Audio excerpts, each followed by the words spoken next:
invite you to rise as you are able.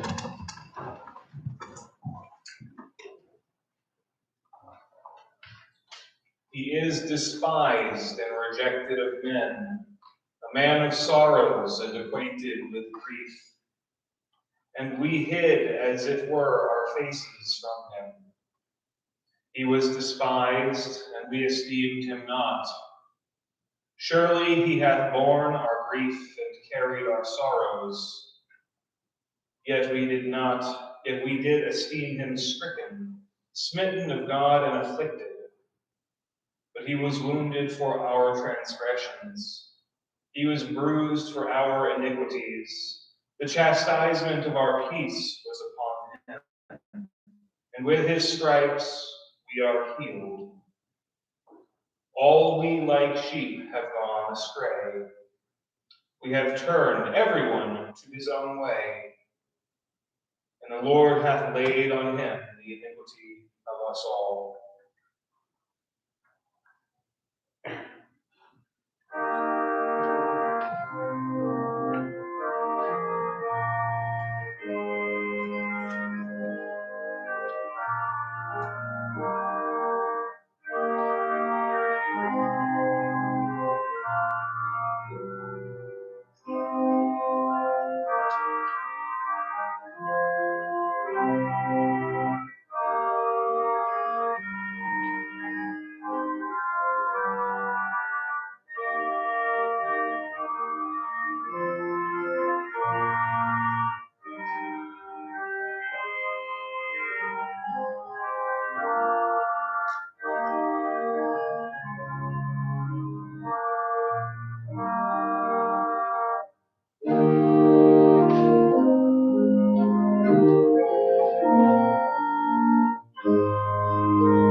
Almighty God, merciful Father, I, in trouble and penitence, confess to you all my sins and iniquities with which I have offended you, and for which I justly deserve your punishment. For I am sorry for them, and repent of them, and pray for your boundless mercy. For the sake of the suffering and death of your Son, Jesus Christ, be gracious and merciful to me, a poor sinful being. Forgive my sins, give me your Holy Spirit for the amendment of my sinful life, and bring me to life everlasting. Amen. Please be seated.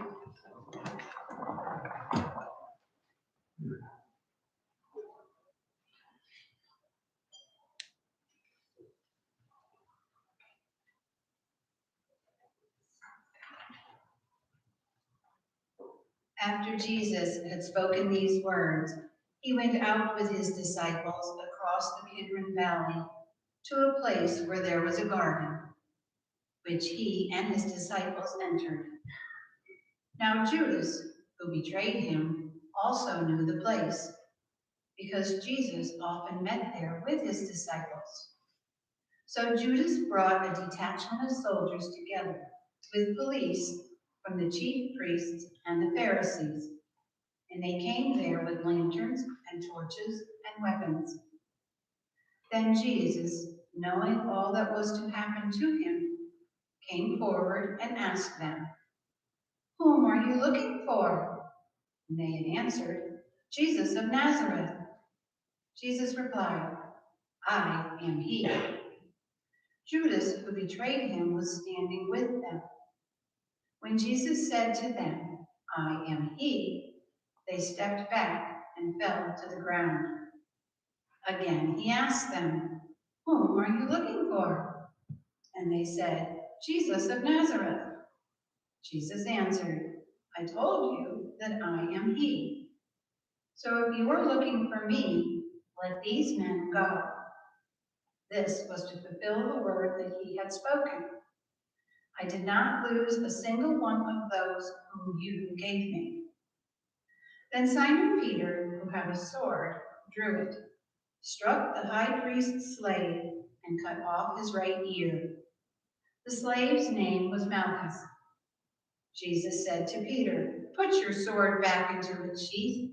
Am I not drink the cup that the Father has given me? So the soldiers, their officer, and the Jewish police arrested Jesus and bound him. First they took him to Annas, who was the father-in-law of Caiaphas, the high priest that year. Caiaphas was the one who had advised the Jews that it was better to have one person die for the people.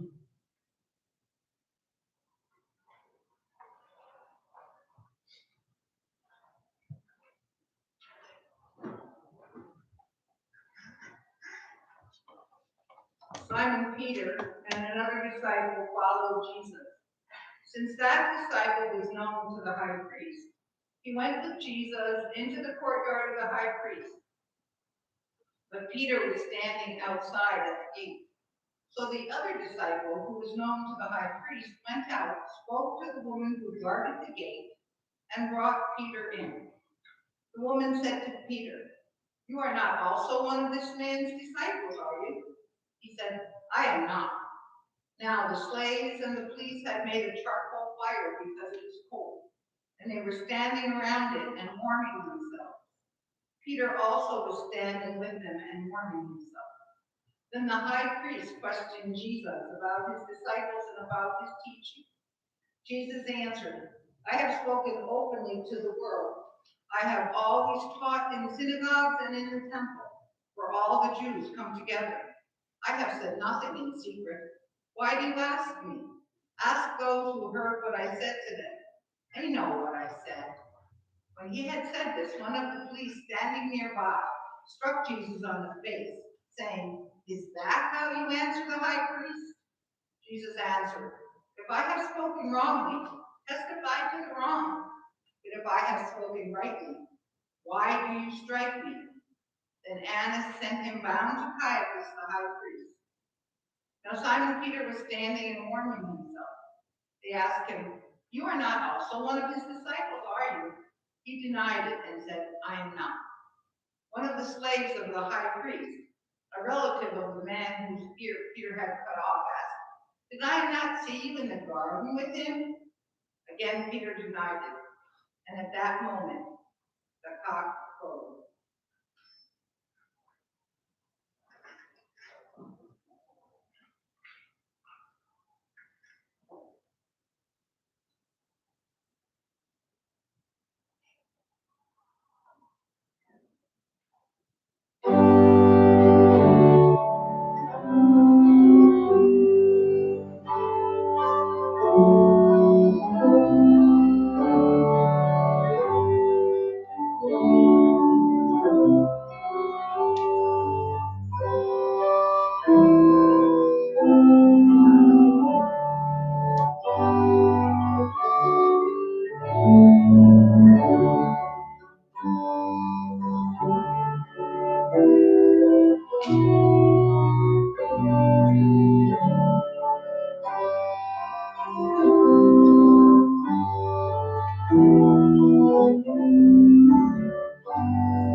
they took Jesus from Caiaphas to Pilate's headquarters.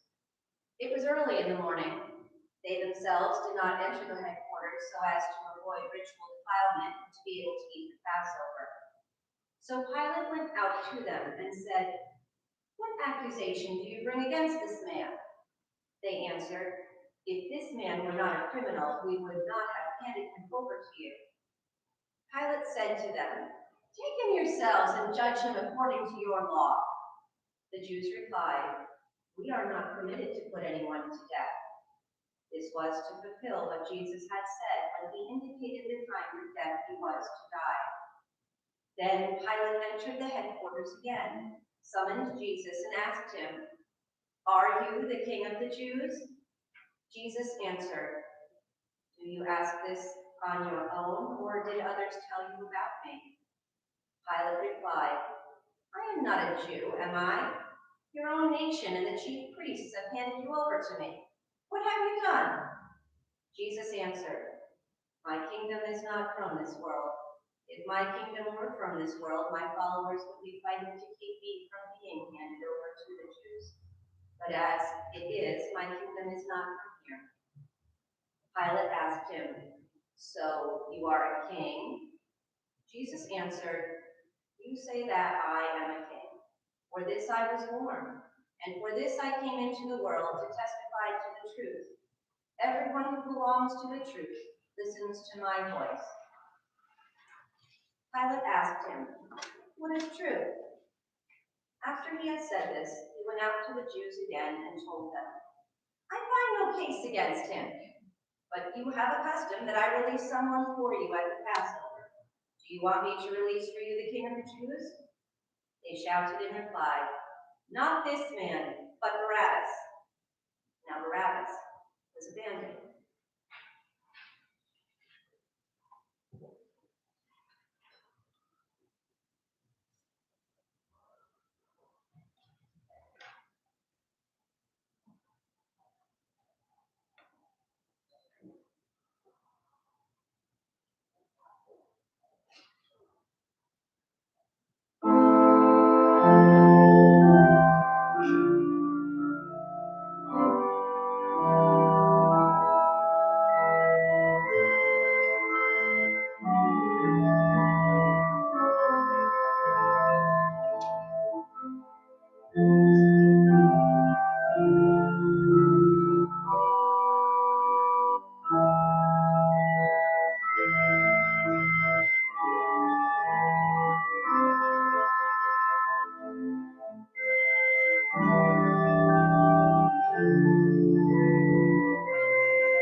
Then Pilate took Jesus and had him flogged.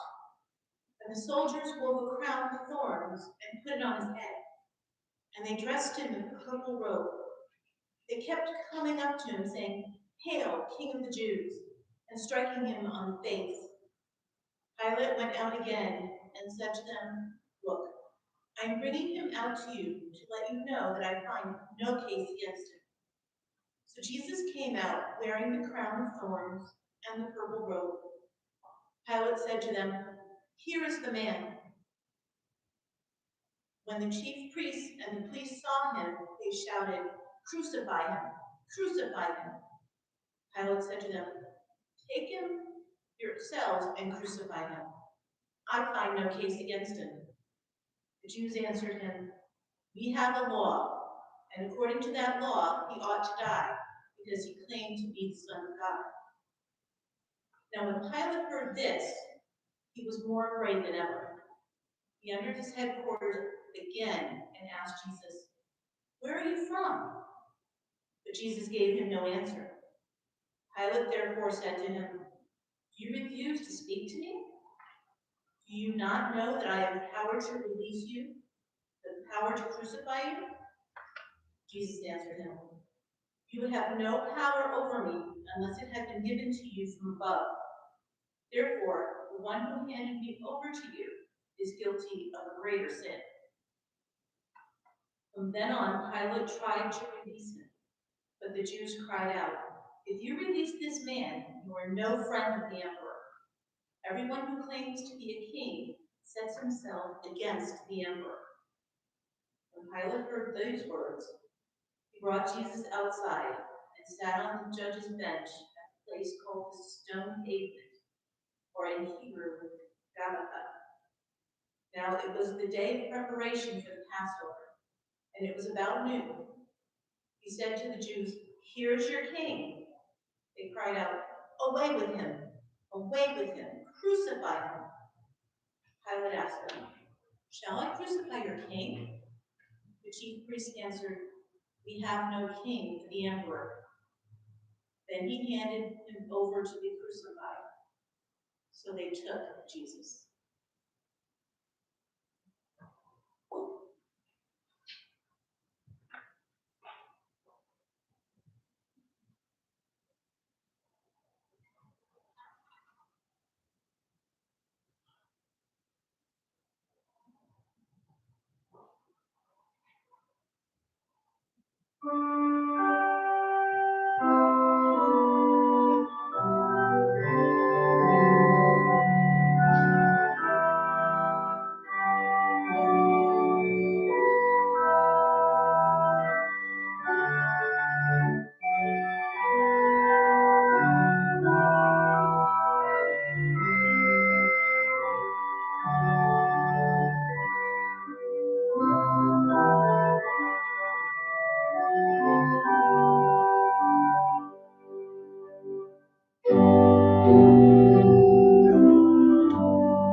May the words of my mouth and the meditations of our hearts be acceptable in your sight, O Lord, our rock and our Redeemer.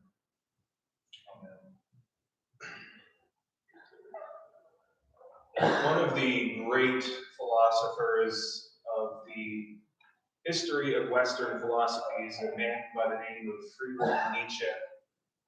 Is anyone here familiar with the works, or at least the name of Friedrich Nietzsche? He had a very famous line, which was understandably controversial for its time and still remains controversial today. He is famous for having said, God is dead, and we have killed him. God is dead, and we have killed him.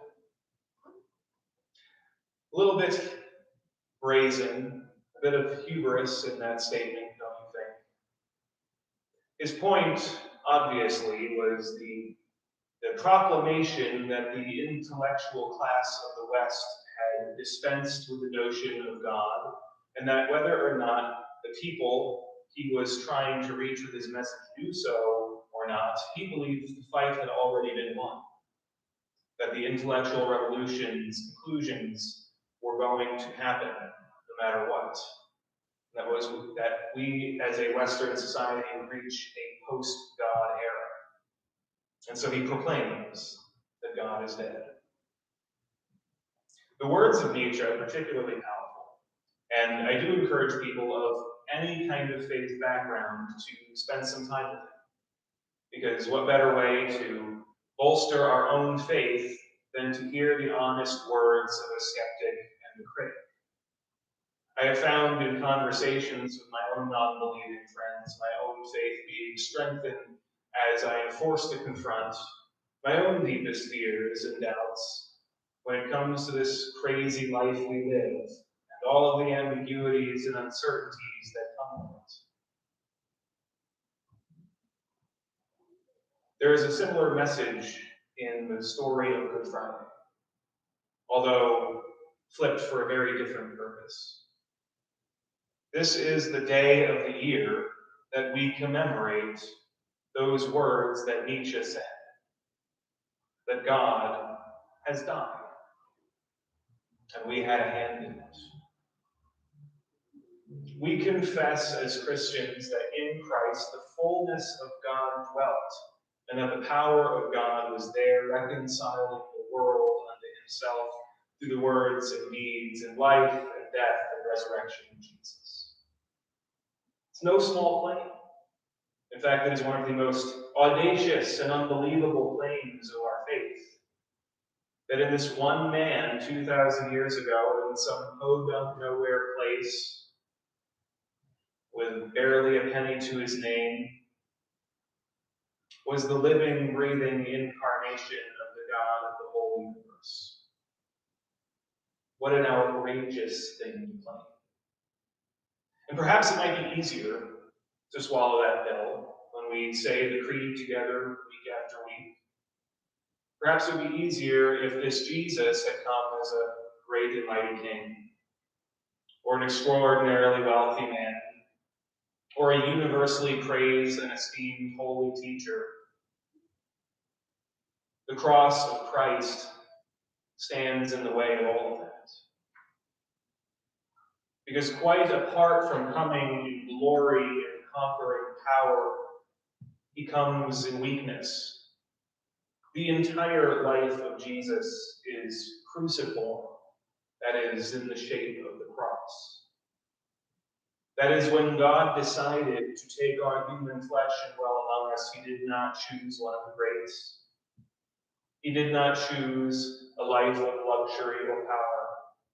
He chose the life of a commoner, less than a commoner, honestly. Someone born into poverty of illegitimate parentage, who lived a life where he was derided and scorned.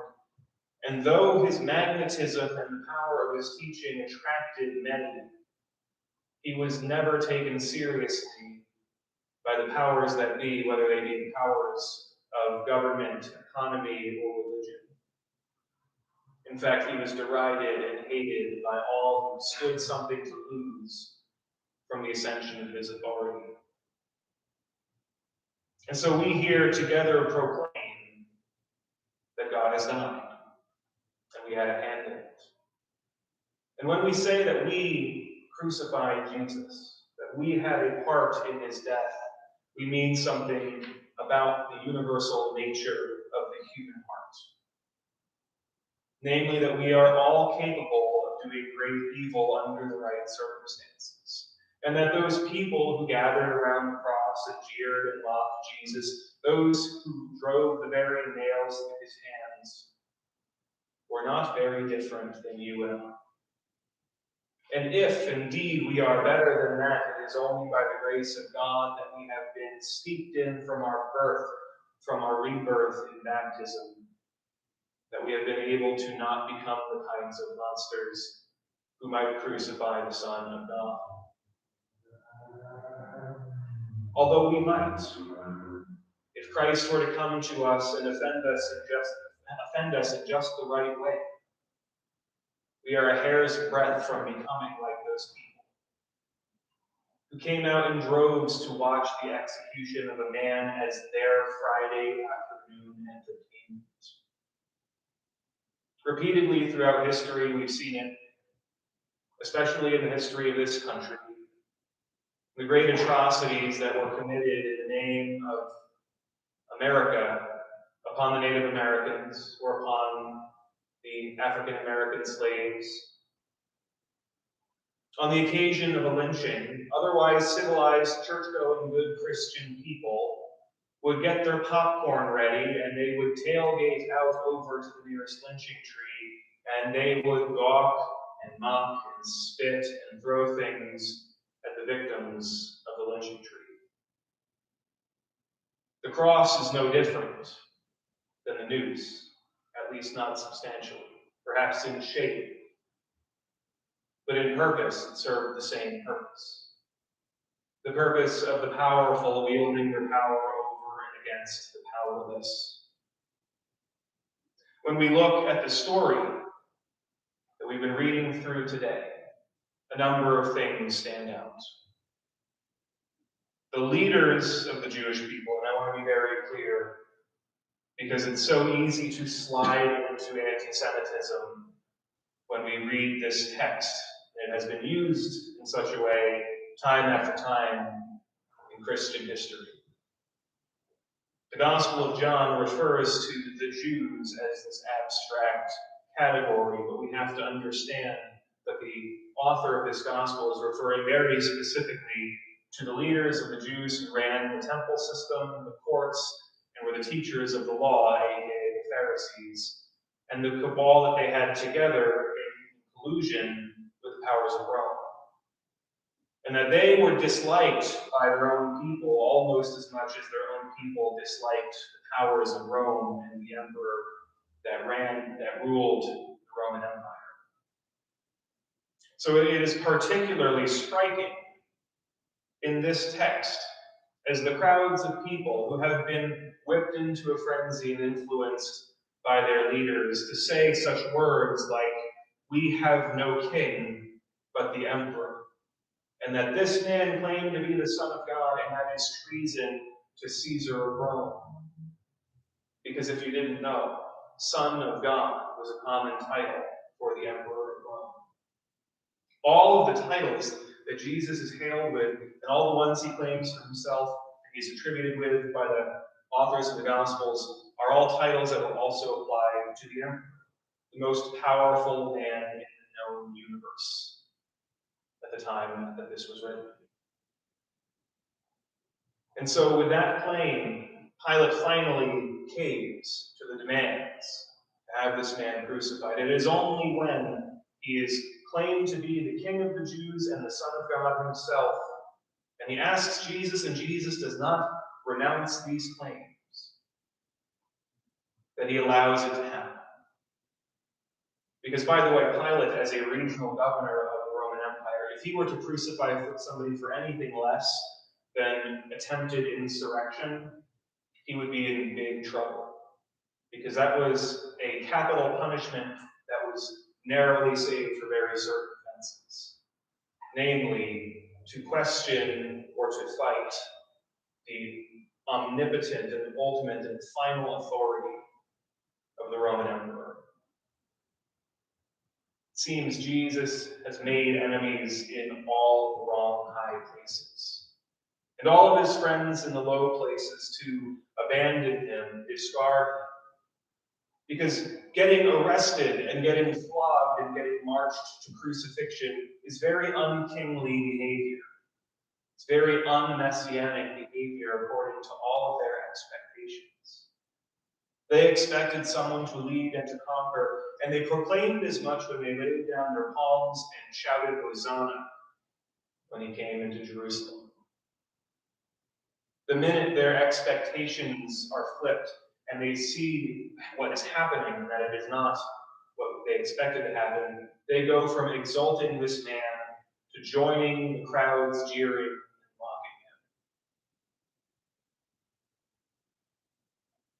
him. Are we all really that different? Are there not circumstances under which, if it's the right kind of person in the right kind of scenario, we too